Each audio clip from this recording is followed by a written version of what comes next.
Praise team, naomba mje hapa mbele. Praise team, praise team.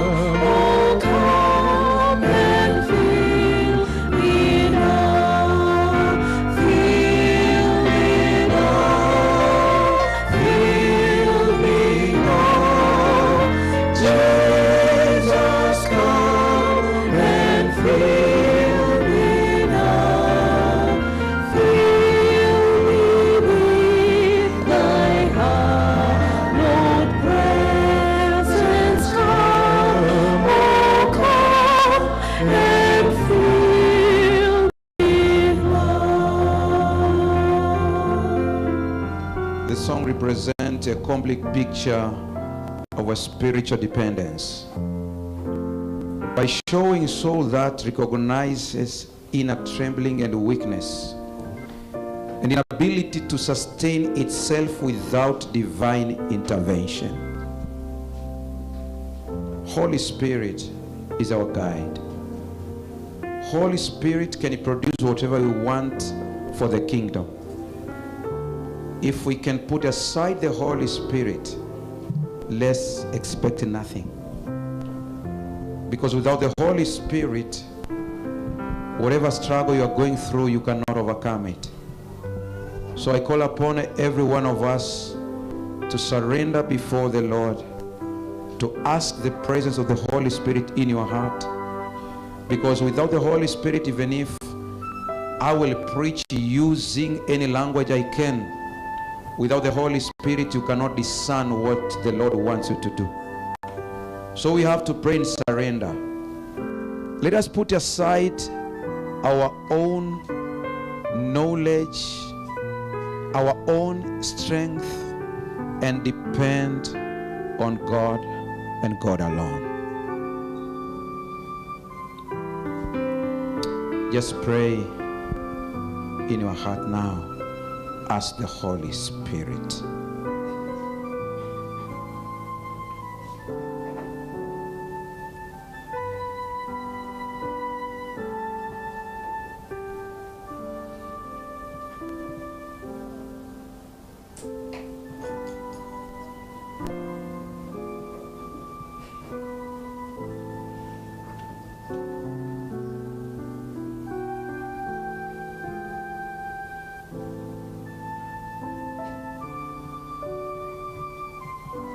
Keep on praying.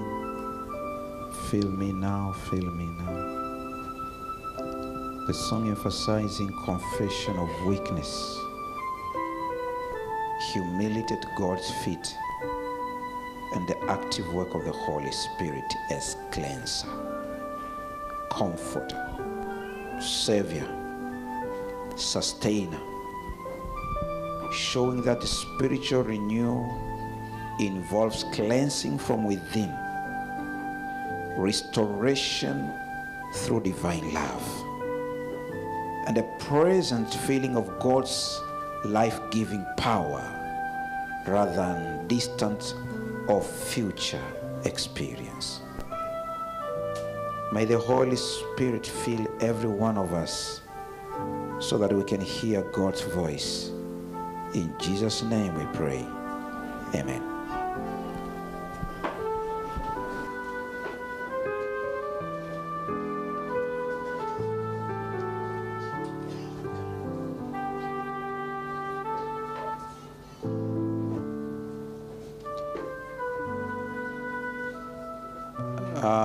Kuna mtu hajapata kadi? Nyosha mkono wako kama huna kadi.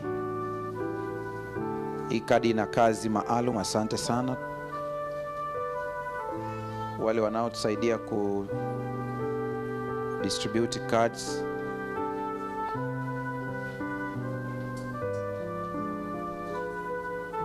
Hizi sio za maombi, ni special. Tumesema leo hatutamaliza programu hii bila kufanya program ya sadaka maalum ya kujenga jengo letu, kufanyia finishing. Lakini baada ya lunch tutakuwa na maombi maalum. Tuna dedicate vitu vyetu, kazi, mipango, lakini ndio ule wakati ambao niliwaambia tutafanya maombi ya nadhiri. Mnakumbuka maombi ya nadhiri. Lazima tumwambie Mungu. Maombi ya nadhiri yana nguvu.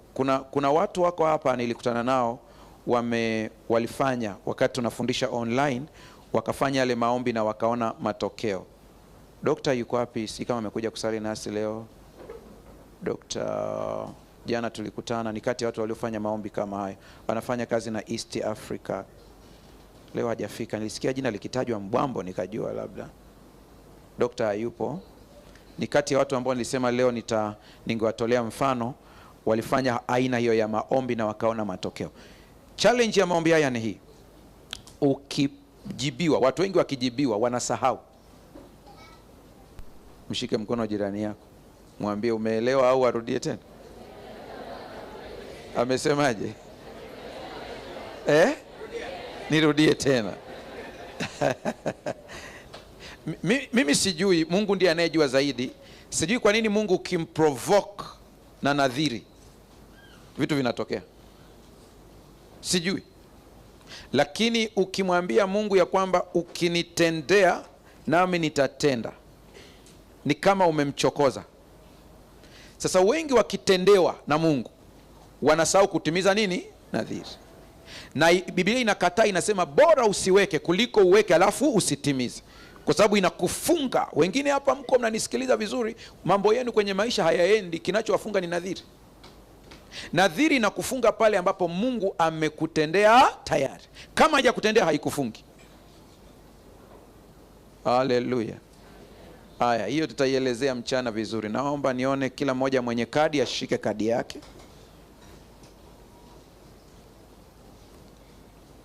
Yaani pastor ingekuwa nasema kila mwenye kadi anapata 10,000 ya Kenya. Watu wangechukua kadi wote. Haya, nyosha hiyo kadi vizuri. Yes, hapo sawa kabisa. Nataka nifanye hili zoezi kabla ya somo, ili tulifanye tukiwa tuko na akili timamu.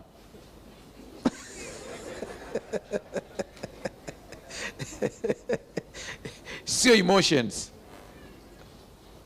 Mimi napokuja kwenye habari ya matoleo naepuka sana emotions, kwa sababu kuna nguvu ya Mungu inakuwepo wakati wa kutoa. Usipotoa ukiwa una akili timamu, unaweza ukakosa baraka. Haleluya. Wale ambao wanafuatilia kutoka Tanzania, nilipata message wakati nimekaa hapo, wanashindwa kutoa sadaka kwa mfumo huu. Kwa hiyo Masuba anafanya kazi ya kuwasaidia kupitia namba ambayo ata comment hapa, alafu baadaye tutatransfer ingie kwenye hii account ya kanisa, kwa sababu nao wamekuwa kiuliza mnataka kutunyima hizi baraka. Kwa hiyo nikamwambia kule kwamba hapana, wao watasaidiwa kwa njia yao, alafu tutafanya transfer. Kuna namba iko hapo watapewa, wanahitaji kushiriki nasi baraka hii. Sasa naomba unisikilize kwa umakini ukiwa umetulia, no emotions, just worship. Ni siku ya juzi niliwaambieni hapa, Elisha alikuwa anakufa. Kati ya watu ninaowapenda kwenye Biblia manabii, Elisha ni mmoja wapo. Ni one of my heroes. Ukimweka Daudi pembeni, atakayefuata hapo ni Elisha. Na wapenda watu kwa sababu mimi napenda watu ambao ni honest. Yaani mtu ambaye anajidai yuko okay lakini hayuko okay, mimi simuelewi. Ukiwa mbele za Mungu kuwa mkweli. Haleluya. Kuwa mkweli kabisa. Kama Yona anaulizwa na Mungu, una hasira? Anasema hadi kufa. Hana kona. Honest kabisa. Sasa Elisha, kwa nini nimempenda sana? Ni kati ya manabii ambao walikuwa na upeo mkubwa wa kuona mbali. Mtoto wa Mungu nisikilize hapa. Roho Mtakatifu hawezi kukufunulia zaidi ya brain yako inavyoweza kuhandle.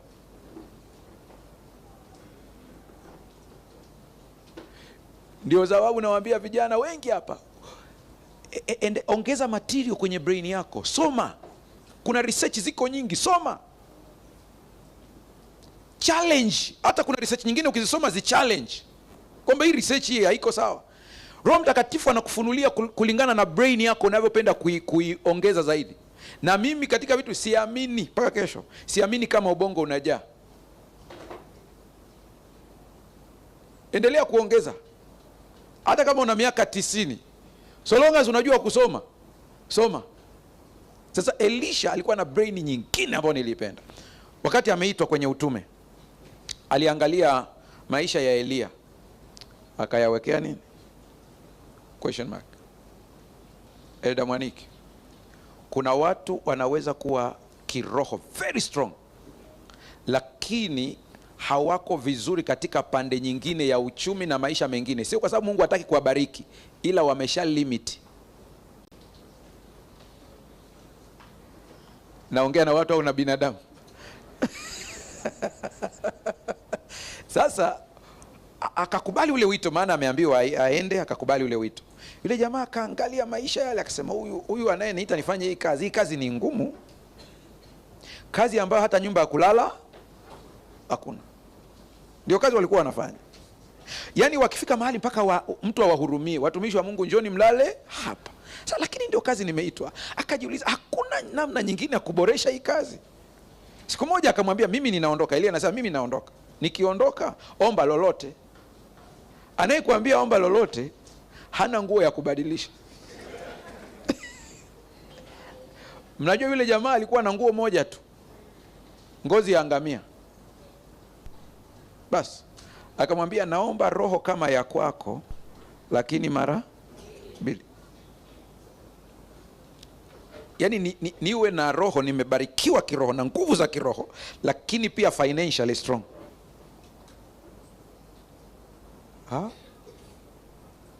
Utanielewa siku utakaporudi kwenye Biblia usome walipokuwa wanarithishwa kwenye Torati. Mtoto wa kwanza anapewa double portion. Double portion anapewa kwa sababu anatarajiwa ndiye atunze wadogo zake. Na huwezi kuwatunza wadogo zako kama huna nini? Ndio maana double portion. Ukisikia ile neno mara 2, Elia akamwambia umeomba neno gumu. Sina. Yaani hata 100 sina. Lakini ukiona nikichukuliwa utapata. Vijana, hakuna pesa yoyote isiyo na gharama. Lazima ulipie gharama. Lazima upambane. Alipomuona tu akiondoka, akajazwa hili. Elisha ndiye nabii wa kwanza kujenga chuo cha manabii. Elia alishindwa. Mkimwona yule jamaa anakataa ile hela ya Naaman, ni kwa sababu alikuwa na maono ya kiroho. Anajua pesa, nisikie vizuri, zawadi zinakuja ziko attached na spiritual energy. Mshike mkono jirani yako, mwambie umeelewa au adadavue.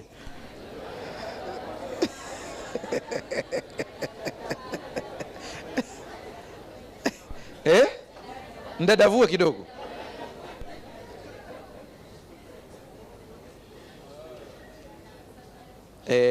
Huo ni msamiati mpya, mtanilipa kwa kuwafundisha Kiswahili kipya. Biblia mnaisomaje? Si kuna mtu mmoja mtoto wake aliponywa na Yesu, alafu wale wazee wanamwambia Yesu msaidie maana alitujengea nini? Hekalu, sinagogi. Angalia hiyo connection hiyo. Sasa Elisha alikuwa na nguvu kubwa sana. Elisha alikuwa na uwezo wa kukontrol paka wafalme walioko nje ya territory ya Israel. Ule jamaa alikuwa super. Akitoa komandi kule Asiria wanafuata. Mkikaa kikao cha kuvamia Israeli, yeye anaota usiku. Sasa siku anakaribia kufa, akaja mtu yule mfalme wa Israeli ambaye nimewambia habari zake. akasema nimekuja kumuona mzee. Mzee akamwambia piga mshale, akapiga. Mnakumbuka makosa ya mfalme, alipiga mara ngapi? Mara. Akamwambia ungepiga mara ngapi? Mara 7. Angalau ungepiga mara 7. Ninapenda kitabu kinaitwa Mashauri juu ya Uwakili. Ukipata muda kisome mwenyewe. Nikwambie, hakuna pesa yoyote iliyotolewa na muumini akiwa na moyo wa kumwabudu Mungu ambayo imeenda bure. Itarudi na matokeo. Paulo anasema hakuna kulazimishana, maana Mungu anampenda atoaye kwa moyo wa ukunjufu. Tena anasema na Mungu mwenyewe aweza kuwajaza kila mnachohitaji. Hiyo ni Wakorinto wa kwanza ngapi? 9, right? 9. Kila mnachohitaji. Anasema ili mkizidi kuwa navyo mzidi kutenda matendo mema. Lakini anasema aliyetoa kidogo naye atapata, aliyetoa vingi atalipwa vingi. Mimi kuna vitu ambavyo natamani tuvichukue. Moja hapo ni kujenga makanisa, kujenga vituo vya yatima. Hapa Nairobi nafikiri tuna kituo kimoja kinamilikiwa na Mwadventista. Nimesikia hiyo kitu hiyo. Kipo kimoja. Mimi natamani paibuke kanisa hapa Nairobi lijenge kituo cha watoto yatima, kituo cha kanisa. Huo ndio Ukristo. Haleluya. Sasa hii ambayo nakwenda kufanya sasa hivi, kila ibada ikifanyika kwenye hilo kanisa kuna kitu ambacho mtoaji ana benefit. Pastor, hiyo ni Uislamu, kwenye Ukristo hatuna hicho kitu. Nakupa ushahidi. Mwandishi wa kitabu cha Waebrania ambaye hatujui ni nani mpaka leo, ila tunahisi ni Paulo kutokana na style, anasema Lawi ambaye anapokea sehemu ya 10, yani tithe, anasema yeye pia anatoa tithe sisi. Kwa nini? Anasema alikuwa kwenye viuno vya baba yake. Hapo baba yake alipokutana na Ibrahimu akatoa zaka. Maana yake ni nini? Ibrahimu alitoa zaka kwa Melkizedeki. Tuko sawa? Lawi alikuwa hajazaliwa. Si alikuwa hajazaliwa? Yakobo alikuwa amezaliwa? Isaka hakuna. Lakini ile zaka ilienda kumgusa, kumwafekti mpaka Lawi. Leo unaweka jengo, unaweka pesa yako pale kwa ajili ya finishing ya hili jengo, inaweza kugusa. Kuna siku wajukuu zako shetani akijaribu kuwa-attack anakutana na moto. Sasa hii imetoka wapi? Anasema babu yake alikuwa mtoaji. Mungu atusaidie sana. Sitaki nikuite hapa mbele nikwambie utatoa shilingi ngapi. Hapana. Nataka wewe na malaika ndio mjadiliane. Kama kuna mtu ambaye ana cash, tutaikusanya hapa sasa hivi hapa. Kama huna lakini unahitaji kutoa, kuna kitu Mungu anakuambia toa kiasi fulani, hata kama ni 1,000,000. Andika namba yako. Ukishaandika namba yako, jina lako na kiasi, tutakusanya hizi kadi zote. Kamati maalumu itafuatilia. Lakini yule mwenye cash leta hapa sasa hivi. Yule ambaye anataka pay bill tutamtajia hapa sasa hivi. Na hii inavyoenda itaenda kwa staili ambayo hujawahi kuizoea. Hakuna wimbo, hakuna piano. Unaitoa wewe mwenyewe kwa hiari yako wewe mwenyewe. Kwa hiyo ndio ninaanza. Mashemasi waje hapa mbele. Mashemasi wako hapa. Yaani hata kama ukisikia Roho Mtakatifu anakusemesha na kuambia kuna kitu kule nyumbani ukitoe kwa ajili ya jengo, leta. Hawa viongozi wanajua watauzaje, pesa ije. Hawapo mashemasi. Wanakuja. Wale wote ambao wanasema pastor, mimi nasikia Roho Mtakatifu ananisemesha nifanye finishing ya hili kanisa, lakini hapa sina cash, ila ninaandika ahadi yangu. Nyosha kadi yako. Nyosha tu kadi yako. Mimi nitaandika kadi ahadi yangu. Nyosha. Asante sana. Asante sana. Asante sana. Yes. Sasa andika hiyo kadi, maana nitakuja kuombea kadi baadaye. Iandike tu vizuri, andika jina, andika namba ya simu, andika kiwango. Wale ambao wanasema mimi leo hapa nimekuja, nina cash nahitaji kuitoa hapa sasa hivi, sisubiri ahadi, nina cash, nasikia Mungu ananisukuma niitoe kwa ajili ya finishing ya kanisa, nyosha mkono wako, kwa sababu nitaomba kwa makundi. Wale wote wenye cash nyosha mkono. Asante sana, asante sana. Wale ambao wanahitaji kutumia pay bill nao wanyoshe mkono. Makundi yote nitayaombea. Asante sana. Sasa tufanye hivi. Elder, yes, naomba tutajie hiyo pay bill tena, watu waanze kutoa. Wale wa pay bill ndo tunaanza nao, alafu mashemasi naomba mzunguke huko mkapokee kwa wale wenye cash. Zunguka tu wale wenye cash, ukimwona shemasi muite, alafu watu ni wengi, kwa hiyo nitaangalia idadi ya mashemasi ingeongezeka inakuwa vizuri. Yes, mlivyoenda hivyo, wawili waende hivi, wengine mngeenda kule mwanze nyuma kuja hivi. Elder, our pay bill is 50,30,453. I repeat, 50,30,453. 50,30,453.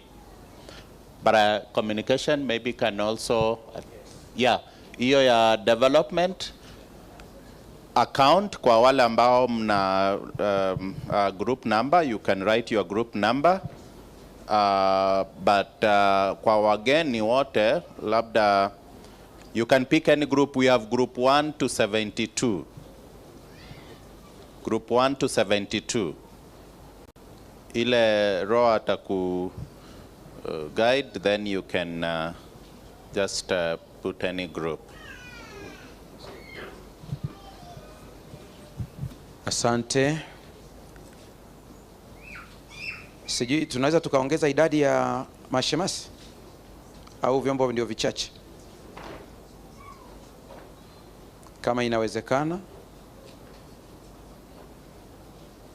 Haya, sasa wakati huo tunaendelea, ngoja tufanye hivi. Pastor, na haya maboksi haya ya maombi yanaweza yakatoka, yani au ni fixed? Yanaweza toka. Basi nafikiri tukipata chombo tukusanya hayo maombi yote yakae kwenye sehemu moja, ili kadi zote tuziweke hapo. Yeah.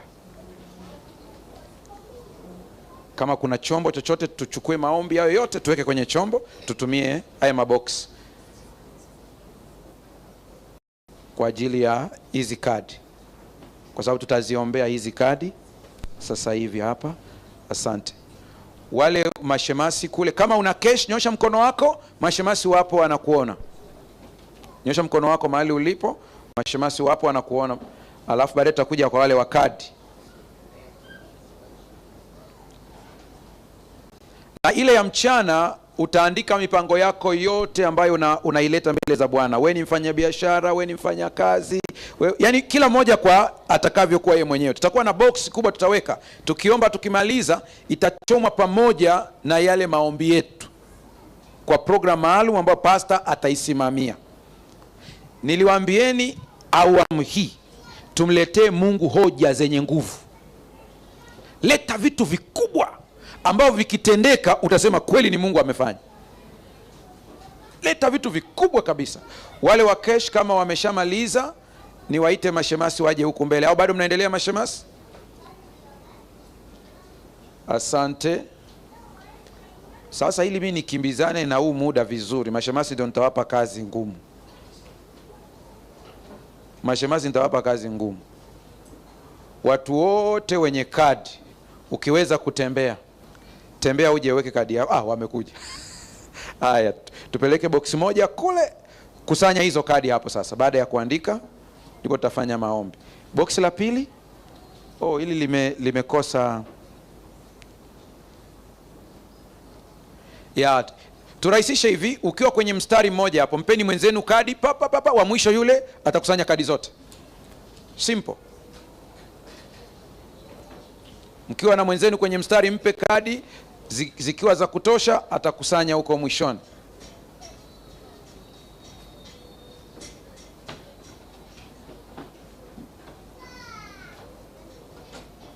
Mashemasi, asanteni kwa kazi nzuri. Kusanya kadi mashemasi. Kusanya kadi, kusanya kadi. Mashemasi, kusanya kadi. So long as wewe ni shemasi, simama kwenye kiti, kusanya kadi. Hata kama leo hauko zamu, kusanya kadi. Kusanya kadi, kusanya kadi, kusanya kadi. Asante sana. Kama unasikia Roho Mtakatifu anakusukuma, ulichoandika sio, nyosha mkono, tutakuongeza kadi. Ukansel kadi ya kwanza. Kuna rafiki yangu hajapewa kadi hapa, amenyosha mkono kweli kweli. Msiwaone hawa, wapeni kadi tu. Nani ajuaye? Kuna mtu ana miss card? Tunazo kadi extra. Kuna mtu ana miss card? Hakuna, ni hawa hapa peke yao. Asante sana. Mungu awabariki. Kusanya kadi, kusanya kadi, kusanya kadi. Mtaona matokeo baadaye wakihesabu. Tena kama wataweza kutupatia mahesabu jioni kabla tujamaliza, tuyapate mahesabu hapa. Toa kutoka moyoni. Kusanya kadi, kusanya kadi. Na wale wa cash, kama unahitaji kutoa cash, nyosha mkono tukuone ili mashemasi waje wakuhudumie.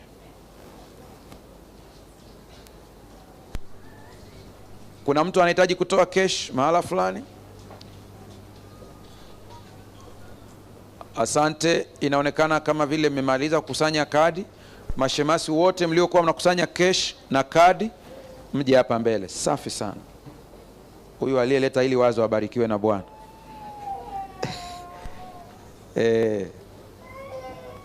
Haya, zote zije hapa sasa. Mliokamilisha kadi, leteni kadi hapa.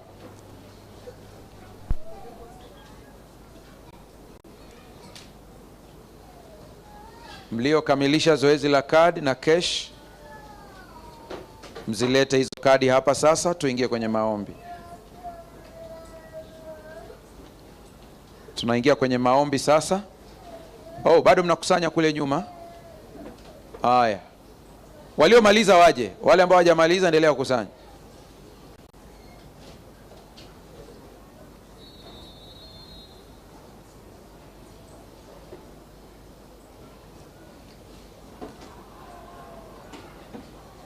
Mashemasi wote mtakuja hapa mbele mkiwa na kadi zenu, mziweke hapa.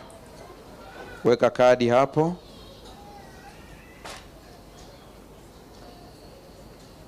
Naona bado watu wanakusanya kule nyuma cash. Leta hapo. Kumbe mlikuwa mna vyombo bwana. Asante sana. Mungu awabariki sana. Weka kadi zote hapo. Sasa kwa sababu tumeshapata vyombo, hiyo kadi weka hapo, alafu ya pray inarudi kwenye kazi yake. Kadi zikae hapo zote. Wale wenye cash mtasimama mbele yangu tu hapo. Wale wenye kadi, weka kadi popote katika maboksi yetu. Kuna mtu yeyote anataka kutoa sadaka na hajafikiwa? Anasema mimi sijafikiwa. Kule nje kabisa, naona kuna watu wengi wako nje kule. Ninaamini kwamba na wote wameshafikiwa hao. Wale wenye cash mashemasi mtasimama hapo, nyie hamtaondoka, ila wenye kadi wakiweka wataondoka. Kuna mtu kule kabisa ambaye hajafikiwa, nisaidie kuangalia nyuma kabisa nje, kwa wale waliojaa kwenye mahema kule nje. Kama kuna mtu hajafikiwa na yeye aweze kufikiwa.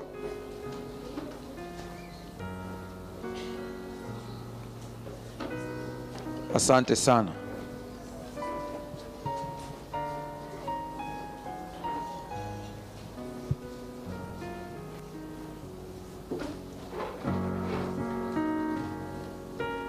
Asante sana. Wakati mashemasi wanakuja, ninaita watu wote tusimame mbele za Mungu kwa ajili ya maombi maalum.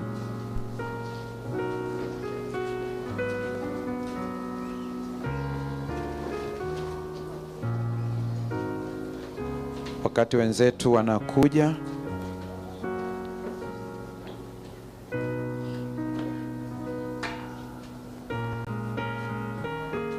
tunaingia kwenye maombi.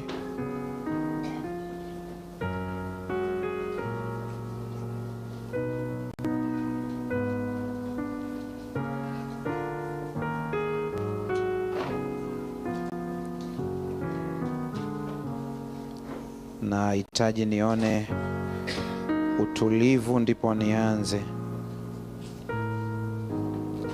Ikiwa kuna watu bado wanakuja, nataka nitamke maneno ya baraka kwa wote waliotoa. Kuna watu bado wanakuja huko?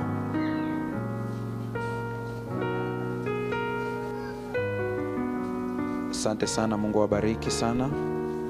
Asante sana.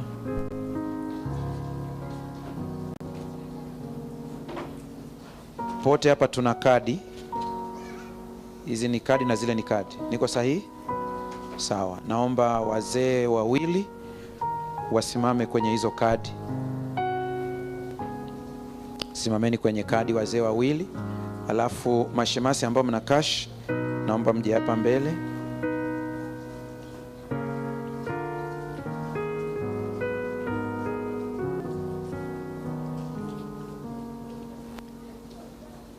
Yes, pastor atasimama mbele ya mashemasi. Hapo mbele ya mashemasi. Bado kumbe mko wengi.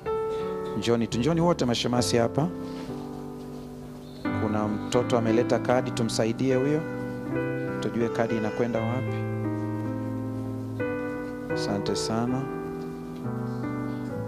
Watoto wa Mungu mlioko hapa na mnaofuatilia haya maneno ambayo nakwenda kuyasoma, yaamini, maana maneno ya Mungu ni ya kweli.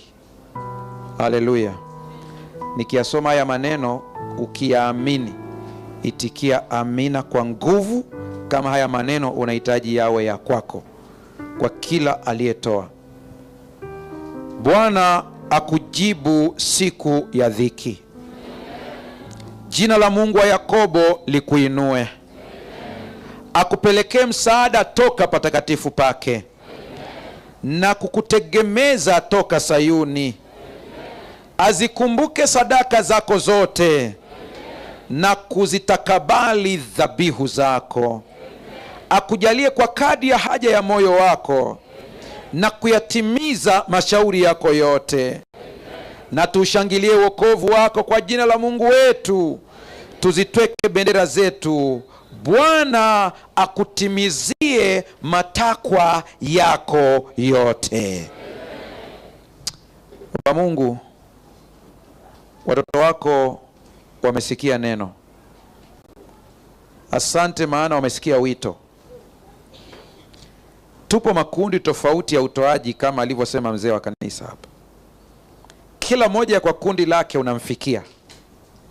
Tunatamani wale ambao wako kwenye lile kundi lingine la chini kabisa wafikie lile kundi la juu la asali. Wote tukifikia pale, kazi itaisha. Lakini nakusihi Mungu, kila aliyetoa, ninakusihi, narudia tena nakusihi, waonyeshe, wajue kukuabudu kwa matoleo. Tumeomba na kuamini. Amen. Amen. Mungu awabariki sana. Mashemasi wataongoza na wazee kwamba hivyo vitu vinapelekwa wapi. Hizi kadi ziondoke hapa na hizo zikatunzwe mahala fulani.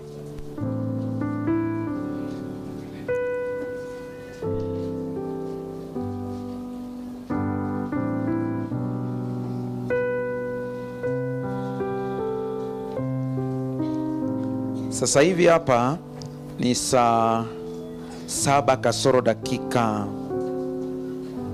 6. Tufunge saa ngapi? Roho anaweza kazidi kipimo. Haya, programu yetu tunatakiwa saa 8 sharp tuanze programu yetu ya maombi na ushuhuda. Atasimamia kiongozi aliyepangwa. Mna habari kwamba ushuhuda ni silaha ya Roho. Nao wakamshinda kwa damu ya mwana kondoo na kwa neno la ushuhuda. Ile saa ya ushuhuda ikifika, ongea maneno mafupi. Ushuhuda unatakiwa ubebe mambo yafuatayo, ili wakati ukitoa, tunahitaji watu wanaoangalia online pia wapate nguvu ya kiroho. Ushuhuda unasema kile ambacho ulikuwa, unasema kile ambacho Mungu amekutendea. Simple like that. Lakini hakikisha katika ushuhuda maneno yako yote utukufu. Haleluya. Tunahitaji watu wote wajue Mungu wetu anatenda. Kwa dakika ambazo zimesalia, kama nikienda sana, sitaki zizidi 40, lakini zikizidi basi, lakini sina mpango huo. Nimekuja kugundua kwamba lengo kubwa la mafundisho yote ambayo kila tukisimama ni kama wito wa Elia. Ikiwa Yehova ni Mungu, mtumikieni. Ikiwa Baali ni Mungu, mtumikieni. Chagueni hivi leo mtakaye mtumikia. Nyinyi ambao mko jiji la Nairobi, mnaweza mkaelewa zaidi kuliko watu walioko kule mashinani. Barabarani ukiangalia magari, michoro iliyojaa inakuonyesha dunia inaelekea kwa nani. Kuna michoro ya ajabu unaiona mpaka unajiuliza, hivi huu mchoro unakusaidia nini kuweka kwenye gari yako? Wanatangaza yule aliyewapa utajiri. Ndio wanamweka wazi kwamba ni nani. Na mimi nasema watoto wa Mungu, kwa nini tusipate watu ambao wako tayari kuitangazia dunia ya kwamba Mungu wetu bado anatawala? Vijana ambao mko vyuo vikuu mnasoma, muwe imara katika imani kama Shadraka, Meshaki na Abednego. Inawezekana katika ulimwengu wa chuo uliochanganyikiwa, watu wakiendekeza starehe za dunia hii, wakasimama vijana wacha Mungu na wakatangaza ya kwamba inawezekana kuwa chuo na bado ukawa mcha Mungu. Inawezekana. Haleluya. Usikubali shortcut. Ndio sababu leo katika somo la leo nahitaji tuhitimishe kwa kumwelewa vizuri huyu Mungu tunayemtangaza ni nani, na uelewe utendaji wake, anatendaje kazi. Kuna wakati unamuona huyu Mungu kama vile anashindwa, kumbe ndipo anashinda. Haleluya. Hey, akiwa pale Getsemani analia, unamuona kama ameishiwa na nguvu. Akiwa Golgotha analia, unaona kama ameishiwa na nguvu. Kuna wakati wa Israeli waliona Mungu amewaacha, wakachukuliwa utumwani kabisa, wakaenda utumwani. Wale vijana ambao ni kundi la kina Daniel, wakati wamechukuliwa wanaenda utumwani, hawamuelewi huyu Mungu. Mungu imekuwaje akaacha mpaka maadui wakaingia, wakapiga mpaka hekalu lake, wakaingia the most holy place, na wameingia kule hakuna aliyepata madhara hata mmoja. Kumbe ni staili ya Mungu ya kupigana. Kuna saa Mungu ananyamaza ili awavute karibu adui, awachape vizuri. Haleluya. Si mnakumbuka hekalu lilikuwa lina holy place na the most holy place. Ukiingia the most holy place unakufa kama hujajiweka sawa sawa. Lakini siku ile waliingia wakachukua na vyombo.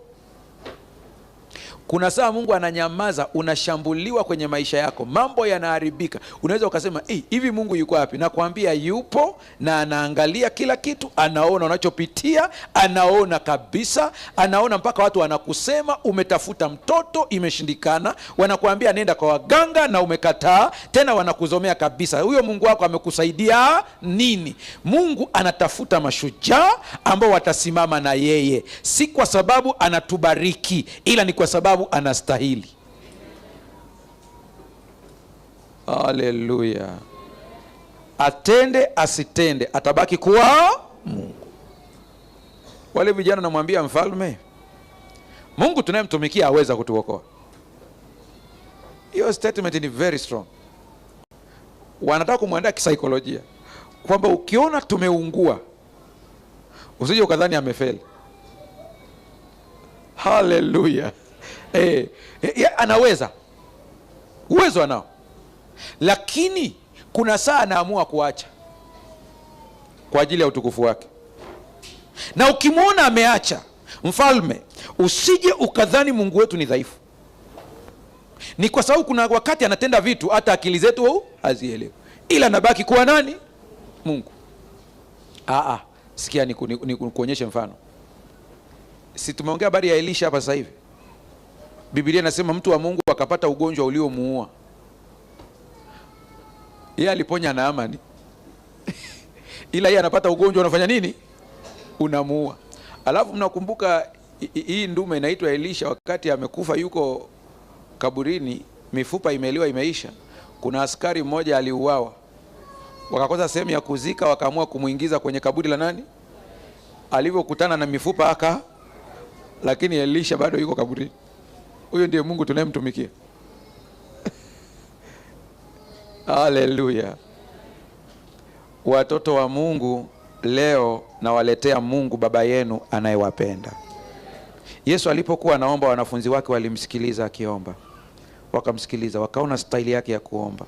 Mnakumbuka kwenye siku 10 za maombi tulisema Mungu hawezi kutusikia. Yaani Mungu hatusikii kwa sababu tumeomba kwa nguvu sana, ila kwa vile tumeomba kutoka wapi? Moyoni.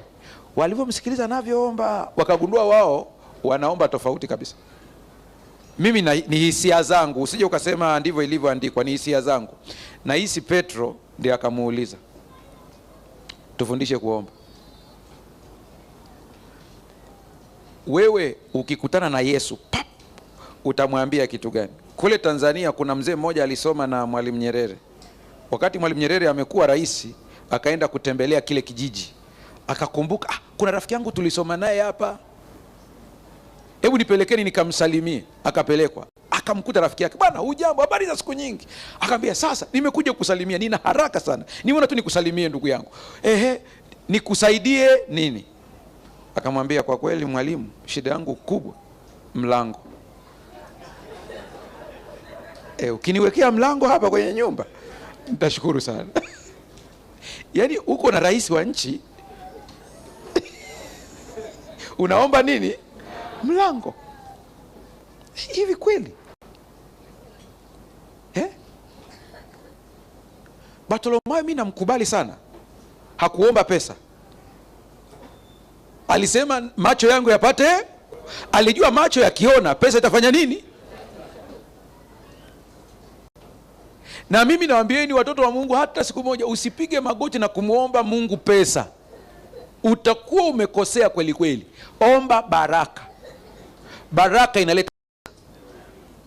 Ukipewa pesa na huna baraka. Na kati ya vitu ambavyo tutaombea leo ni watu ambao zinakuja lakini hazikai. Zile pesa utafikiri zina macho. Ikija tu unasikia huko ushago wanakupigia simu, mtoto alipanda kwenye mti amevunjika. Pesa yote inaenda, yaani ndio imekuja tu. Hiyo mifuko iliyotoboka toboka kuanzia leo izibwe kwa jina la Yesu. Isitokee tena. Zije alafu zikae. Aliposema tufundishe kuomba ni kwa sababu alijua siri ya mafanikio yote ipo kwenye maombi. Ndipo akawaambia, ninyi mnaposali salini hivi: Baba yetu uliye mbinguni, jina lako, ufalme wako, mapenzi yako. Alianzia hapa au alianzia kule? Mapenzi yako yatimie hapa kama uko mbinguni. Utupe leo, utusamehe kama nasi tunavyowasamehe walio. Usituingize katika vishawishi au usitutie majaribuni. Japo lugha halisi ambayo itakuwa itumike pale, usiruhusu majaribu yatupate. Kulikuwa na wrong translation kidogo kutoka original language kuja upande hii. Usiruhusu majaribu, utuokoe na yule. Lakini mwisho ufalme ni nini? Nguvu na utukufu hata milele.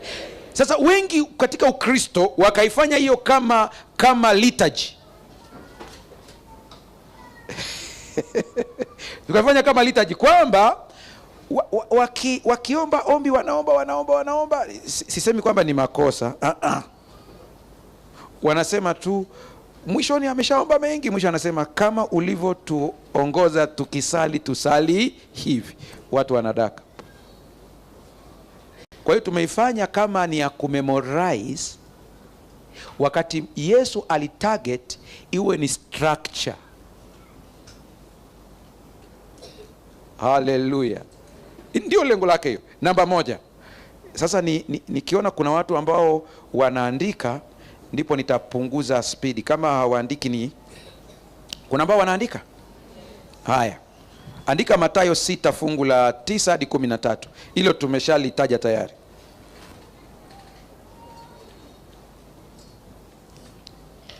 Sala ya Bwana si mlolongo wa mambo ya kimuujiza ya kufungua milango ya baraka.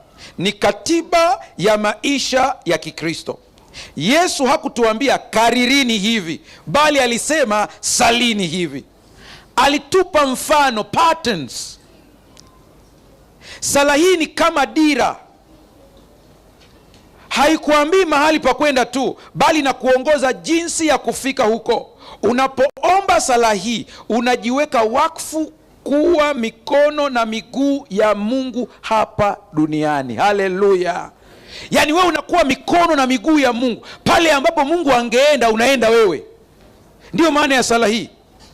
Sala hii ina nguvu kama ukijua ya kwamba inafanya kazi namna gani. Kwenye kitabu cha Thoughts from the Mount of Blessings, ukurasa wa 102, anasema sala ya Bwana ilitolewa na Mwokozi wetu kama mfano wa sala zote. Kama mfano wa sala ngapi?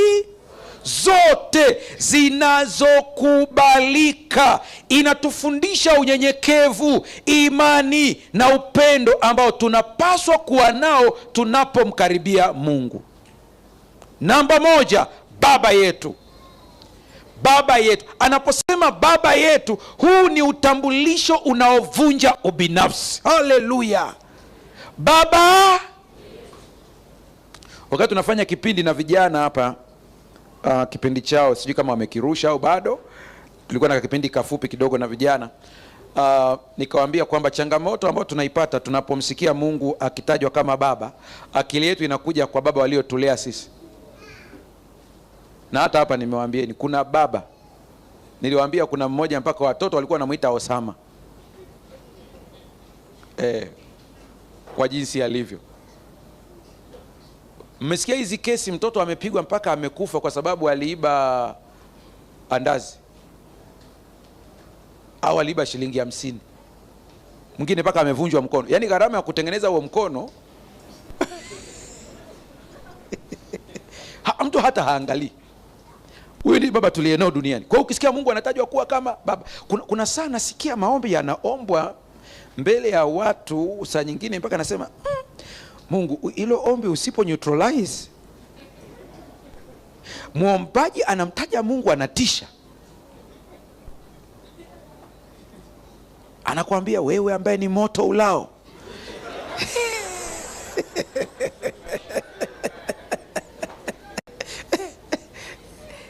Yaani unasikia anavyoelezea huyo Mungu. Sasa wengine wanasema lakini pastor, kwani ni uongo? Sio uongo, ni kweli. Hivyo mnavyomsema ndivyo alivyo. Ni kweli kabisa, wala sio uongo wote. Lakini swali ni hili, hivyo unavyomsema ndivyo alivyo kwa nani? Haleluya. Ndivyo alivyo ndio, lakini kwa nani? Hamjajua kwamba Yesu anatajwa katika sura 2 kwenye Ufunuo? Anatajwa kama simba wa kabila la Yuda. Anatajwa kama mwana kondoo wa Mungu. Anakuwa simba pale anaponi defend mimi. Wow. Kwa hiyo akisikia kuna kitu ni attack, simba huyo. Lakini mimi nikitokeza papa kondoo. Haleluya. Huyo ndiye Mungu. Kama hapa tuna polisi hapa yuko ndani anasali kwetu, watoto wako wanakutambua kama polisi, njoo tukuombe.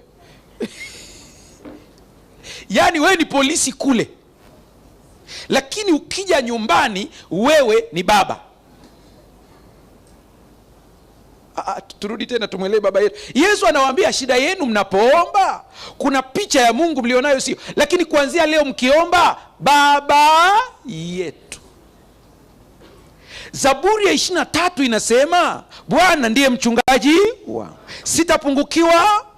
Sasa kuna sentensi moja inasema gongo lako na fimbo yako. Hivi vitu viwili lazima uelewe kazi yake. Anaposema gongo na fimbo, gongo sio kwa ajili ya mtoto, fimbo ndio kwa mtoto, gongo ni kwa ajili ya adui. Kwa ukimwona Mungu ameshika gongo lake, usikimbie. Mtazame jirani yako tena, mwambie umeelewa au arudie tena. Amesemaje? Nikidadavua unanilipa. Lile gongo ukimwona anakuja na gongo lake, unamwona Mungu anakuja ameshika gongo. Sawa? Alafu mtoto wake tunakuona unafanya nini? Unakimbia. Una shida ya nini? Hata hivyo polisi walioko hapa wanajua kuna kitu wanafundishwa kule kwenye shule za polisi. Criminal psychology. Inawasaidia sana kukamata watu. Yaani kama tuko hapa tumetulia, polisi akija tu hapa anatembea tu hivi, alafu unaanza akwambia wewe njoo.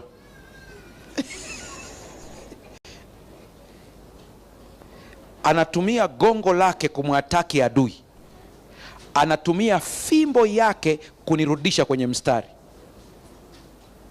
Kwa kuna saa unatoka nje ya mstari, Mungu anatumia nini? Fimbo. Na fimbo haiui. Usimnyime mtoto mapigo, maana hata kufa, ni kumrudisha kwenye mstari. Na wengine unaonisikiliza hapa, kuna vitu vilitokea kwenye maisha yenu ukaanza kupambana nacho, kumbe ilikuwa ni fimbo ya Mungu inakurudisha. Hakuna kitu kibaya ukemee pepo alafu kumbe ni Mungu mwenyewe. Malaika ametumwa kurudisha, naambia ushindwe kwa jina la Yesu. Nakwambia ndio amenituma. Amenituma nikushughulikie. Maana hiyo njia unayoenda sio. Mnakumbuka yule nabii aliyeenda kuwaloga Waisraeli? Si mnamkumbuka Kwani wakati ule malaika alipambana na yule nabii au na punda? Malaika alikuwa anamtisha nani wakati ule? Punda ndiye aliyetishwa. Kwa sababu watoto wa Mungu kuna kitu hamjakielewa. Ngoja nikiseme. Sikia. Ulikuwa unajua kwamba wewe na malaika wewe ni mkubwa kwa cheo? Wangapi wanasema nilikuwa najua hiyo? Nyoosha mkono. Shusha. Wangapi wanasema ndio nasikia leo? Wangapi wanasema nimechanganyikiwa pastor? Malaika ni watumishi wako. Kitabu cha Ebrania sura ya 2, Ebrania sura ya 1 inamuelezea Yesu ni nani. Inamtaja Yesu kama the true image of God. Sura ya 2 inajibu hoja, kati ya Yesu na malaika nani mkubwa? Anaelezea kwamba Yesu sio malaika kwa sababu hakuwahi kuumbwa. Tuko sawa sawa? Anaelezea, anasema kama unataka nikuambie malaika ni nani, malaika ni roho wanaotumwa kuwatumikia wale watakao urithi wokovu. Kwa hiyo malaika ni watumishi wako wewe. Pastor, bado sijakuelewa. Malaika walipoasi kule mbinguni, nani alikufa kwa ajili yao? Wewe walipoasi? Ndio saa nyingine hata mkiogopa majini mnatia aibu. Yaani unaogopa jini, unajua ni kiumbe mdogo sana kwako. Mdogo mno. Kuelewe. Nikwambie majini ni viumbe wadogo kwako, ndio sababu hakuna mtu aliyepagawa na pepo mmoja.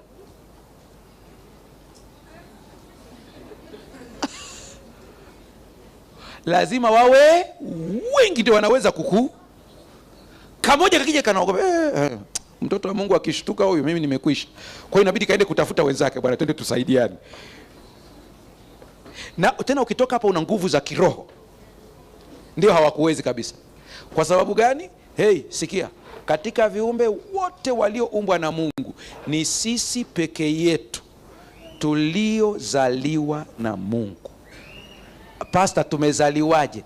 Nenda kaangalie Mwanzo kwa muda wako sura ya 1, na tufanye mtu kwa mfano we, kwa sura yetu. Mungu akapulizia puani pumzi ya uhai. Unachukulia kwamba ile pumzi ilikuwa ni oxygen? Sikiliza nikuambie, nenda kasome vizuri. Kama ilikuwa ni oxygen, basi mnyama ana oxygen sawa na ya kwangu. Kwa wote tuko sawa, wote tunaenda mbinguni.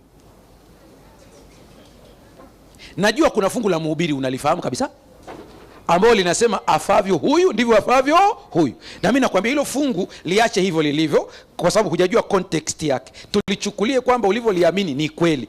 Kama anavyokufa huyu ndivyo ninavyokufa mimi, basi kuna ufufuo wa wanyama.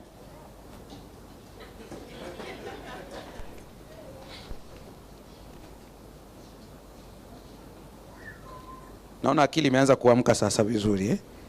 Wewe ni bora kuliko mnyama yeyote. Wewe sio sawa na mbwa, sio sawa na ng'ombe. Kama basi si tuko sawa kwa mujibu wa Mhubiri, maana unavyotafsiri wewe, kwa nini Mungu anasema damu ya binadamu itakayomwagwa nitadai?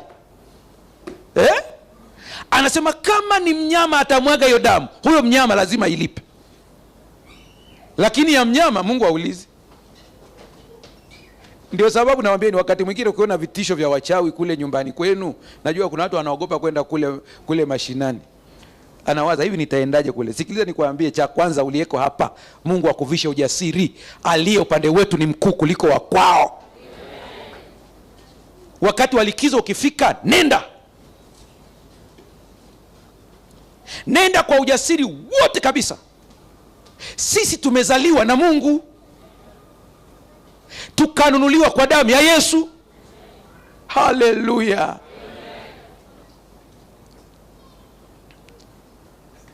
Sasa sijui kwa nini uoga hautoki. Unaenda kwenye nyumba ya mtu anakukaribisha chakula, sema unaambiwa kabisa pale msile.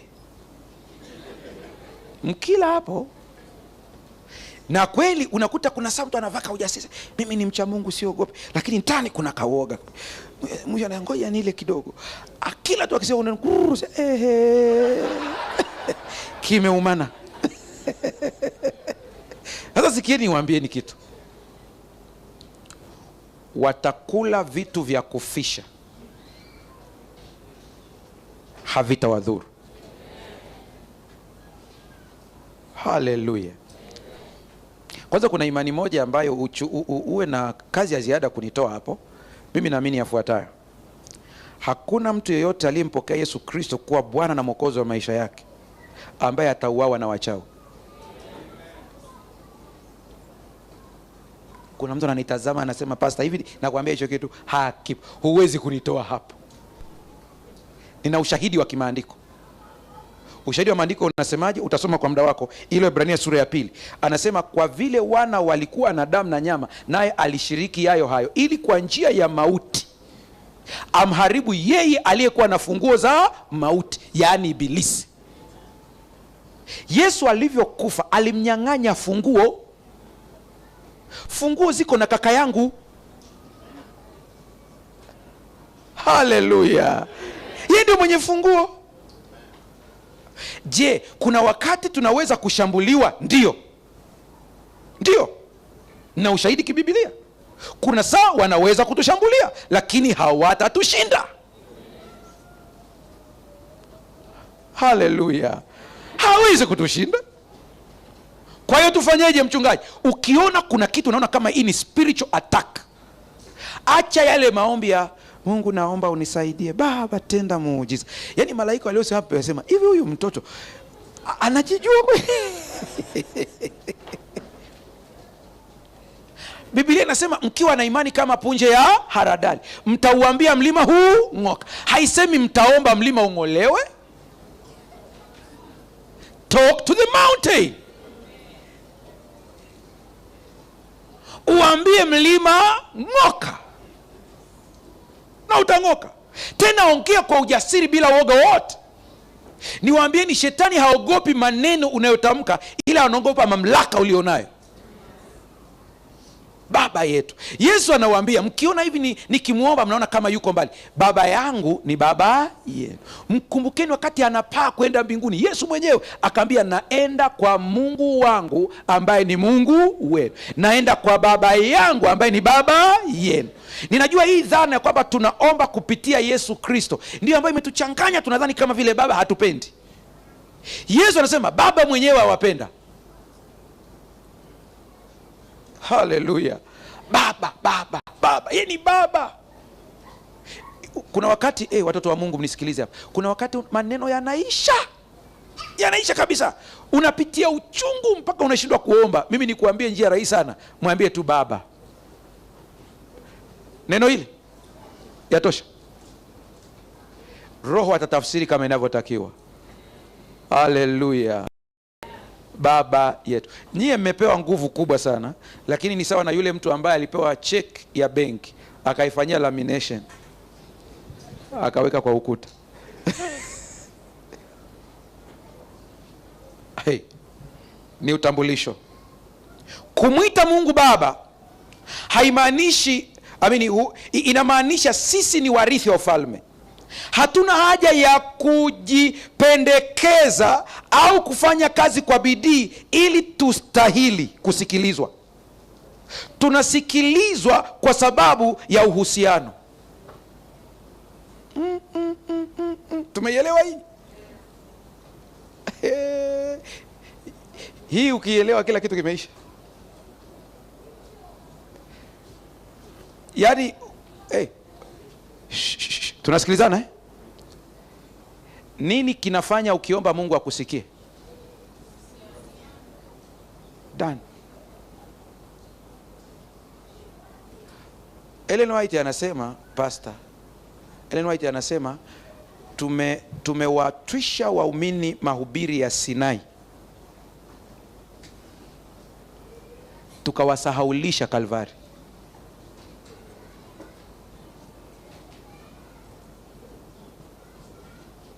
Hiyo ndio imejaa. Kwa hiyo unaamini kwamba kuna namna ambayo ukifanya hivi jambo Mungu hakusikii. Ni kweli kuna andiko linasema yeye ageuzae sikio lake asisikie sheria, hata sala yake ni chukizo mbele za nani? Ninakubali kabisa. Hakuna mtu hapa ambaye ameishika sheria kama inavyotakiwa. Kwa hiyo sala zetu wote ni chukizo. Kinachofanya nisikilizwe ni kwa sababu ya Yesu Kristo amenirudisha kwenye position ya kuwa mwana. Baba yetu. Mwana mpotevu yule ambaye alipotea kabisa, si aliandaa speech? Nikirudi nitamwambia. Si unajua tukiwa wadogo tulikuwa tumekosea wazazi wetu, ndio wanarudi unapanga kabisa. Anakuangalia anakuambia wewe umeiba sukari wewe. Ulipanga maneno. Mwana mpotevu alipanga maneno. Alivyoenda baba yake alimwambia, hata kutumia speech. Roho Mtakatifu aliyeko ndani yetu. Kwa nini tunaimba wimbo kwamba Roho Mtakatifu, Roho Mtakatifu, Roho Mtakatifu? Roho Mtakatifu ndani yetu analia Aba. Wakati naandika kitabu changu cha siri ya maombi yaliyojibiwa, nilibishana na editors wa kanisa letu. Walipokuta nimeelezea neno Aba, nilichukuliwa kama lilivyo, akasema, pastor, hii neno Aba ni sawa na baba. Nikamwambia hapana editor. Kwa nini kwenye Biblia amesema hivyo? Tunalia baba, Aba, yaani baba. Kwa nini yatumika maneno mangapi kwa pamoja? Neno Aba ni neno la Kiaram, ni Aramaiki, sio Hebrew wala sio Greek. Ile ilikuwa ni neno ambalo watoto wakati, kwa sababu Aramaiki ilikuwa ndio lugha kubwa ya kiofisi. By the way, Yesu aliongea Aramaiki, ndio ilikuwa lugha yao. Ilikuwa ina uzito kiasi kwamba ukimuita baba yako kwa lugha ya Kiebrania baba, hata mtumwa aliyenunuliwa alikuwa anaweza kumuita baba kwa Kiebrania kwa jina la kwao, lakini haruhusi kumuita kwa Kiaramu Aba. Anayeita Aba ni biological son or daughter only.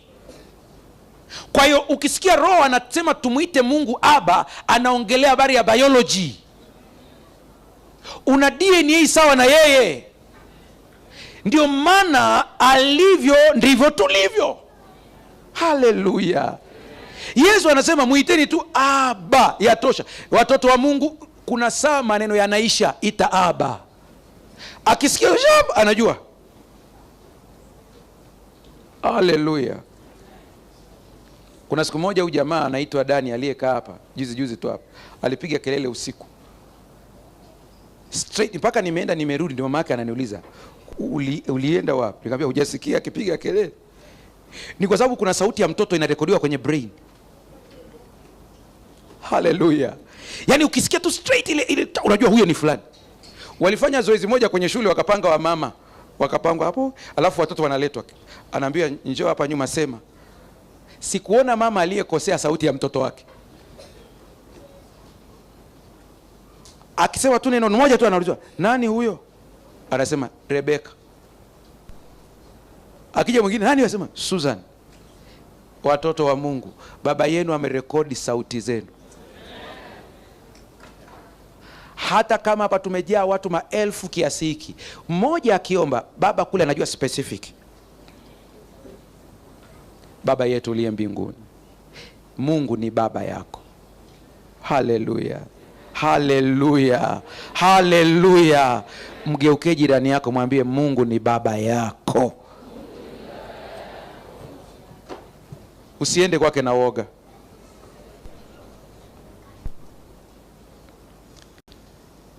Sasa kama ni baba, si unamsimulia kila kitu? Kale ka biashara kanasumbua, unamsimulia nani? Waangalieni watoto wetu jinsi walivyo kule nyumbani. Unajua watoto hao watu nao walea hawajui tunapata wapi pesa. Wao wanajua kutoa oda. Ninunulia hiki, niletee na hiki, niletee na hiki. Wao hawajui. Kwa hiyo mchungaji unasemaje? Nasema hivi, usijihangaishe Mungu atatoa wapi vitu. Kazi yako press order.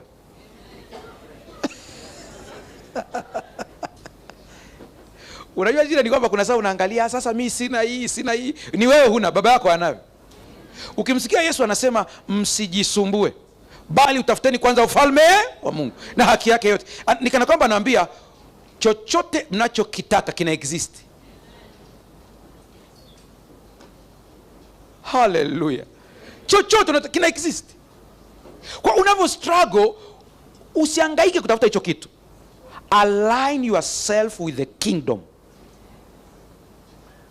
Ukijialign na kingdom, kila kitu kina exist. Mungu atusaidie tuweze kuelewa hii sentence. Hebu pitia akilini mwako sasa hivi. Ni kitu gani unakihitaji? Hebu kitaje kwenye akili yako tu, kitaje kwenye akili yako. Jenga ile picha ya kile kitu unachokihitaji. Hicho kitu kina exist. Yaani mpaka sasa hivi kipo. Kazi yako ni kujialign na kingdom. Simona mpaka kuna karaha kameingia ndani Maana kuna mtu hapa tayari ameshaweka gari yake kichwani. Hicho kitu kina exist. Mungu anakuambia usihangaike nayo mambo. Sasa anaposema jina lako litukuzwe, maana yake ni nini? Jina la Mungu ni sifa yake. Katika Biblia jina na tabia ni kitu kimoja. Haleluya. Jambo muhimu sana tunapoomba hili, tunasema Mungu fanya tabia yako ionekane ndani yangu ili ulimwengu uone kuwa wewe ni mtakatifu. Naomba hapo kidogo Roho Mtakatifu akusaidie uweze kunitazama. Ndugu zangu, naongea hili kwa uzito wa pekee sana. Tupende tusipende, tabia na mienendo yetu itatangaza Mungu gani tunayemtumikia. Na mimi namuomba Mungu akusaidie kule ofisini kwako. Kuna uwezekano mkubwa kuna watu hawajamuona Mungu. Naomba Mungu afute hiyo picha, alete picha mpya. Lakini pia jina lako litukuzwe. Sisi wenyewe tumemchafua Mungu kama nilivyoeleza hapa mwanzoni kwamba tunaye Mungu ambaye siye. Pastor, sijui kama wakati wa Teddy Wilson, wakati anaongoza miaka kama 3 iliyopita, kuna dokumenti moja ilikuja ikawa ni order kwamba isomwe kwenye vikao vyote vya conference na mafields, isomwe pia kwenye mabaraza ya kanisa. Mzee Teddy aliandika kwa uzito, walikuwa wamenukuu kwenye roho ya unabii. Ellen White aliposema hivi, unaweza kuwa ndani ya kanisa ukaabudu sanamu bila kujua.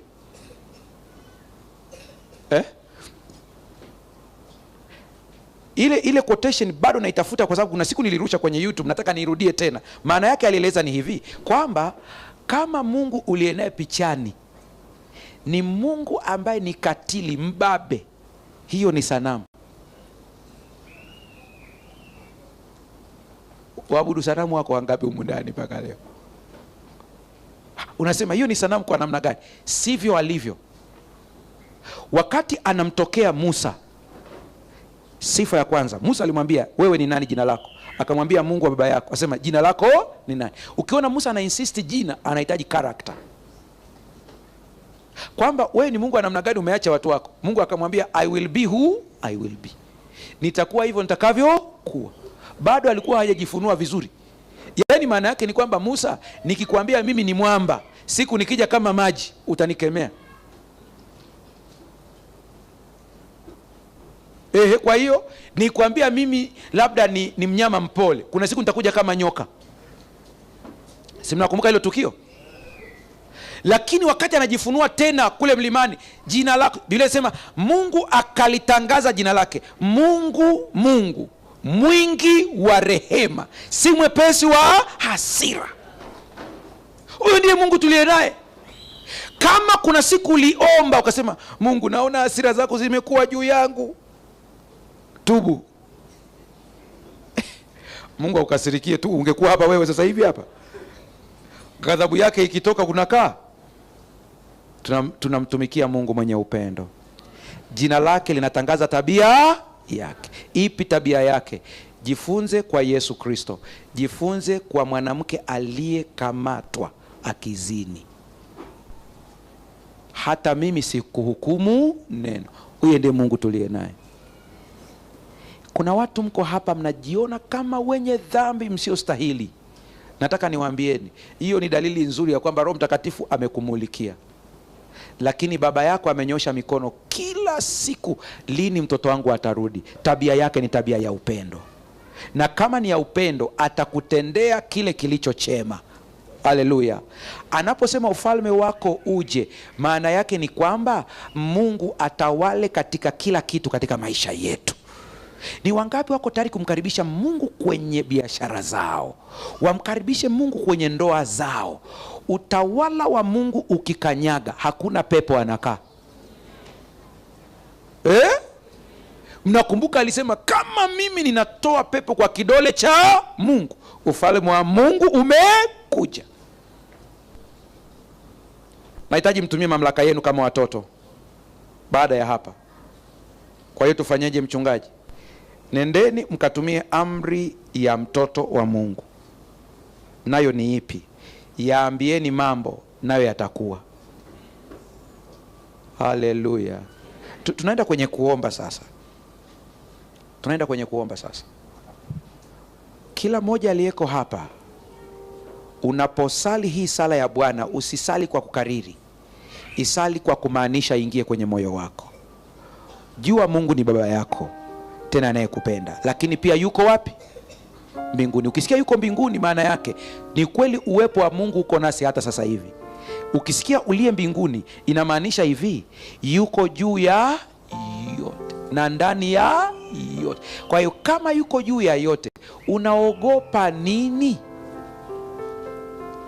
Unaogopa kitu gani? Unaogopa habari ya uchumi? Eti kwa sababu akaunti yako ina zero? Nenda kamuulize Petro, atakwambia kuna siku tulidaiwa kodi, na tulipoangalia kwenye pochi yetu hakuna tandururu. Yesu akamwambia, nenda ukavue samaki. Nyie ni mashahidi ambao mko hapa. Kuna wakati mlifukuzwa kazi, lakini mlikuja kanisani, mmevaa, mmependeza, hakuna aliyejua mmefukuzwa kazi.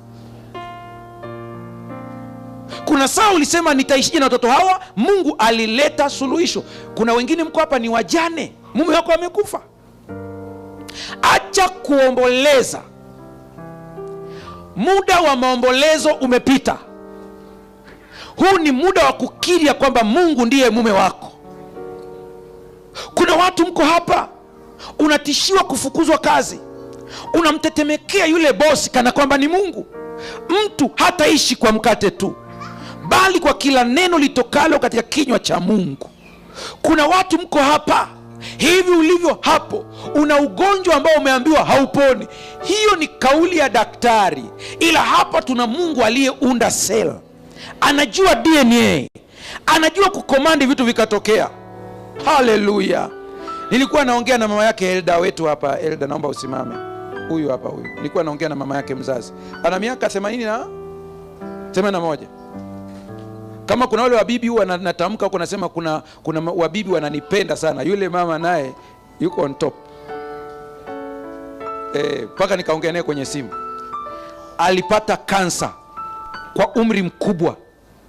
Wakati anaondoka kwenda kutibiwa, pastor ambaye mimi simjui jina akaja akamtamkia kwa amri ya Bwana. Haleluya. Akamwambia, mama, nenda ukatibiwe, lakini ugonjwa huu sio wa mauti. Yule mama akashika lile neno. Hivi tunavyoongea ana miaka 81. Kansa imeondoka. Usitishiwe na kauli zingine. Kama bibi wa miaka 81 alishikilia imani, wewe kitu gani kinakutisha? Hapana. Ninawarudisha katika mstari wa Mungu aliye hai. Tuweke tumaini letu lote kwa Mungu. Usiweke kwa pastor, usiweke kwa daktari, weka kwa Mungu. Katika ushuhuda ambao ulinitikisa sana, nadhani ule mtu huenda mchana atakuja, ameniambia leo anakwenda kusali kanisa lake la nyumbani, kwa sababu pia kule alipo ni mkuu wa huduma na wana program pale. Na nafikiri mchana kama atakuwepo nitaonyesheni vile vipimo vyake. Imenishock. Nafanya kwa akiniruhusu. Amekuja hapa, ni mwana dada, ana miaka 42, ana fibroids. Wiki iliyopita ndipo zimeonekana. Ukiona ile picha ya vile vivimbe inatisha. Hatujaonana uso. Wakati ule amekuja hapa tukifanya maombi ya wagonjwa hapa, alikuwa anasema yeye alikuwa kwenye viti vile vya nyuma kule. Anasema, pastor, nilishika tumbo, na ulivyotuambia kwamba kuna statement nilisoma, kumbe akaichukulia by faith. Ile ambayo ile noti anasema Mungu anakuwa vile unavyofanya kuwa. Anasema nilivyoisoma ile, anasema wakati ule nimeshika, mimi nilimfanya Mungu kuwa daktari anayefanya operation. Anasema, pastor, huwezi amini, nimekuwa na changamoto ya overbleeding. Ameshika tumbo hapo, maombi yanaendelea. Huenda nikielelea story kuna baadhi ya watu wanaweza wakamkumbuka. Anasema nilisikia nguvu iliingia ndani yangu, nikasikia kama vile vitu vinangolewa. Anasema niko na watu pembeni hapa ambao tunafanya maombi nao, wakati maombi yanaendelea, anasema machozi yamenitoka, mpaka kuna watu wakaanza kumshangaa, huyu analia nini? Anasema hawakujua alikuwa analia nini, maana maumivu alikuwa ni makali. Thursday ameenda kufanya ultrasound.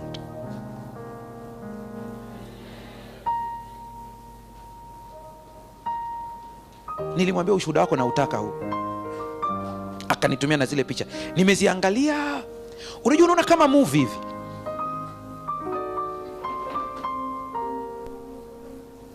Mungu atusaidie sana. Inawezekana uko hapa una vifungo. Usiwe na wasiwasi. Narudia tena, usiwe na wasiwasi. Sio kwa sababu ya huyu anayehubiri hapa, ila kwa sababu ya baba yako. Baba yako anakupenda. Shetani amekudanganya kwa muda mrefu. Acha ufalme wa Mungu uje katika biashara yako. Acha mapenzi yake yatimizwe, maana yeye ana akili kuliko sisi. Naomba msimame. Nina haja nawe kila saa, hawezi mwingine kunifaa.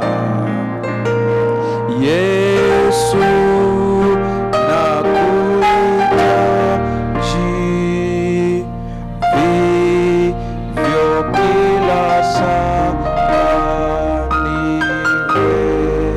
niwezeshe Mwokozi nakujia. Naomba unisikilize kidogo. Kuna watu ambao walijitoa kwa ajili ya ubatizo, unaweza kunyosha mkono wako mahali ulipo. Hata kama unasema sikujitoa leo jana, lakini nahitaji mimi pia nibatizwe, tutakushughulikia tu vizuri. Nyosha mkono, unasema natamani ubatizwe. Asante, asante sana, asante sana. Na waona wote kule. Mungu wabariki sana, Mungu wabariki sana. Asante sana. Shusha mkono wako sasa, shusha mkono wako. Namba 2, siwezi kupingana na Roho Mtakatifu katika hili, na usije ukaona kama Roho Mtakatifu ana ubaguzi. Hana, anamhudumia kila mtu kulingana na jinsi anavyoona yeye inafaa. Kuna mtu uko hapa, ulifukuzwa kazi kwa maneno ya uongo, na hiyo kitu imeendelea kukuuma sana. Mimi sikujui, ila Roho wa Mungu anakufahamu. Njoo hapa mbele, mkono wangu wa kulia. Mungu anahitaji afanye jambo, na sio mmoja, mko kadhaa. Utakuwa mkono wangu wa kulia hapa. Ni kitu ambacho mimi sikujui, kwa hiyo usije ukasema labda mimi sikujui, ila Roho wa Mungu ameona shida yako. Ameamua kuappoint ninyi wachache ni kama tu ushuhuda wa watu wengine. Mkono wangu wa kulia. Acha Bwana akurudishe tena. Naona kabisa sio mmoja, kuna ambao bado mnapambana. Unafikiria mimi niende au nisiende. Ni wewe mwenyewe, chagua, lakini Bwana amekuona. Acha hiyo ushuhuda watu wakajue ya kwamba Mungu wako amekupigania. Na baada ya hapa usipambane. Usipambane na mtu. Hata kama kuna mtu unamjua alifanya mambo, usipambane naye. Vita si ya kwako, vita ni ya Bwana.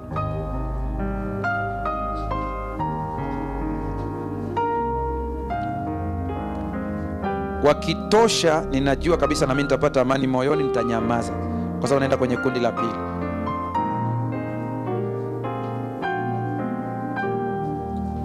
Kundi la pili napambana kabisa na mimi hapa ndani ya moyo wangu, lakini kwa vile ni sauti ya Mungu ni ngumu kupingana nayo.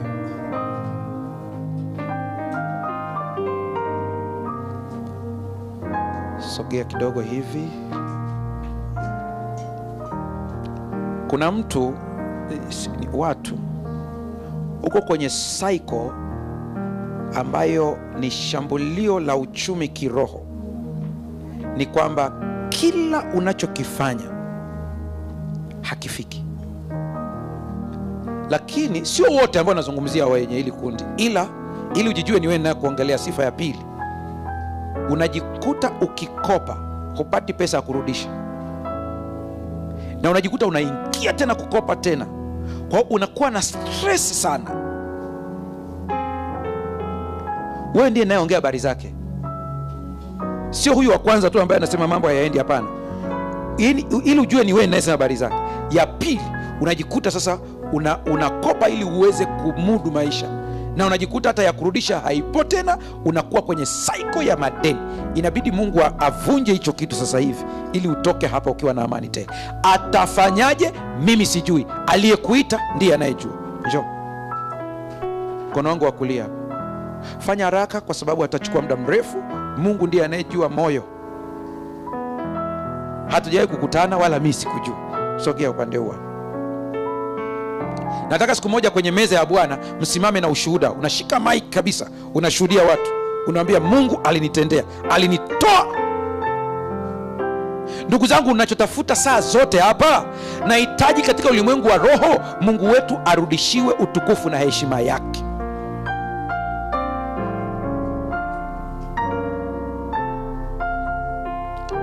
Natafuta heshima kwa Mungu. Imetosha Mungu wetu kuonekana hafanyi mambo.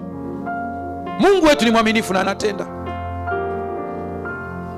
Mungu anatenda. Fanya haraka, fanya haraka, fanya haraka.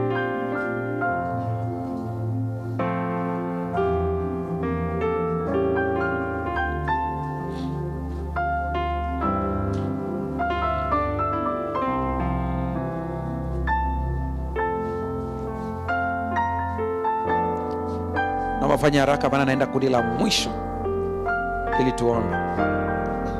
Nikazie tena zile karatasi za mipango yetu, ziandike mapema, na maboksi yetu yale makubwa ambayo niliona yameletwa yatakuwa hapo ili tuweke mapema.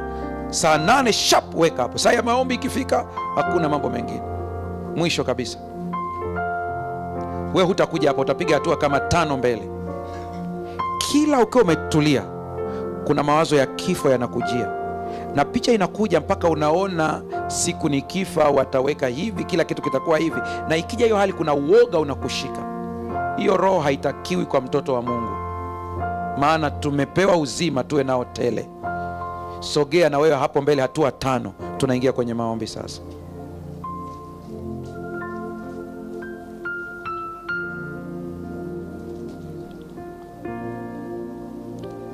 Hizo sogea tu, hatua 5 tu zinatosha.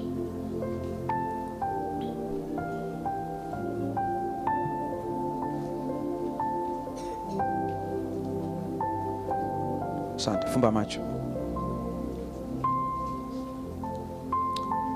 Baba yetu, ni nani awezaye kuwaita watoto wako waje hivi kama sio wewe mwenyewe? Mimi sina cha kuwapa, ila wewe una maji ya uzima. Kwa imani uko nasi. Ninakuona kwa imani ukiwa umesimama hapa ili kuwahudumia. Wahudumie mmoja baada ya mwingine. Waliokuja hapa wakiwa na changamoto kama ulivyowaita. Wewe ndiye uliyepigana kwa ajili ya taifa la Israeli wakati wa Esther, hadi mti ulioandaliwa kumnyonga mtumishi wako ukamnyonga adui yake. Hawa waliodhulumiwa katika kazi kwa maneno ukawatetea. Hawa waliodhulumiwa na shetani kwa kupigwa uchumi na madeni ukawatetea. Tumejifunza leo ya kwamba Baba huwa hatumuulizi unatoa wapi pesa, na sisi hatukuulizi utafanyaje, ila tunajua, tunakuamini utawatoa. Wengine adui amewaletea mawazo ya kuwapa hofu, wakiwaza mauti, bila kujua mwenye funguo ni wewe. Tena wewe ni Baba yetu. Kuanzia leo, mawazo ya hofu na mauti yaondoke kwa jina la Yesu. Ninaomba kwa ajili ya kila aliyekanyaga hapa hii ardhi. Maadamu sisi tuko hapa, ni eneo takatifu. Hili ni eneo takatifu mpaka tutakapoondoka na kwenda katika jengo letu. Na ninakusihi kila ambaye amekanyaga hapa, anayefuatilia online, akaone matokeo ya uwepo wako. Ikiwa kuna mtu ambaye ni mgonjwa sasa hivi, apokee uponyaji kwa jina la Yesu. Na nyamaza kwa dakika moja. Nguvu ya Mungu ipite kwa kila mmoja. Maumivu yapotee, magonjwa yapotee, vifungo vipotee kwa jina la Yesu Kristo. Wakati piano inapigwa, tunanyamaza kwa dakika 1 au 2. Tunaachilia Roho Mtakatifu afanye apendavyo. Kama moto akaponye.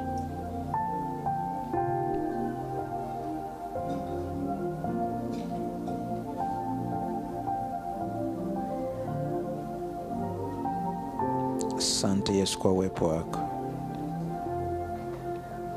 Asante Yesu. Nasikia uwepo wako Baba. Mahali hapa kuna uwepo wako. Mahali hapa ni pazuri kama nini.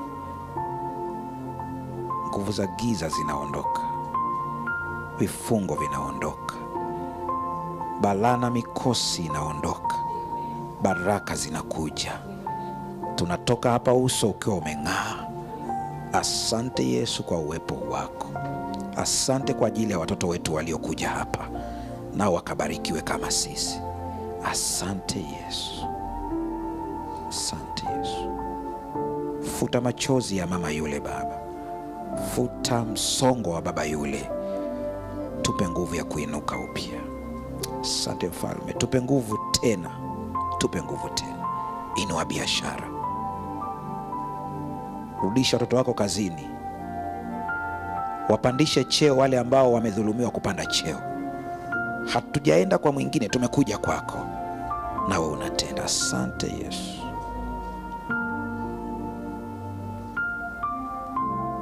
Asante Yesu.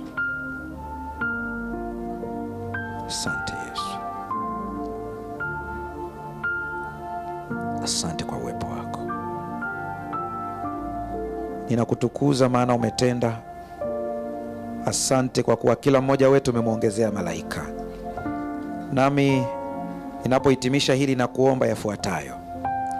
Kila mmoja ukampe malaika kulingana na kazi anayofanya. Wa biashara ukampe malaika wa biashara. Ambaye anafanya kazi katika masuala ya engineering ukampe roho ya engineering. Ambaye ni mwalimu ukamjaze roho hiyo, malaika wakamuongoze. Kila mmoja, wanafunzi, kila mmoja kwa kazi yake. Leo hatuondoki peke yetu. Kama Yakobo, hatuondoki mpaka utubariki. Leo tunaondoka na jeshi la malaika. Kiasi kwamba tukifika maeneo yetu ya kazi, watu wanatushangaa kwa kuwa tuna uwepo na nguvu yako. Kila mmoja aliyeko hapa kwa imani, nyosha mkono wako wa kulia kwa imani. Baba, mikono iliyonyoshwa juu ni ishara ya kwamba msaada wetu unatoka kwako, sio kwa binadamu. Mkono huu ulionyoshwa juu ukutane na mkono usioonekana ambao unatubariki, na ikajulikane ikiwa kuna jema lolote ambalo limefanyika siku hizi 10 za maombi, lilitoka kwako. Sisi wote ni vyombo tu, binadamu kama wengine, tunaopatwa na usingizi na kuamka. Ila wewe ni Mungu usiyesinzia, Mungu uonaye. Ukawatendea watoto wako wote. Kwa jina la Yesu Kristo tumeomba na kuamini, amen. Mungu abariki.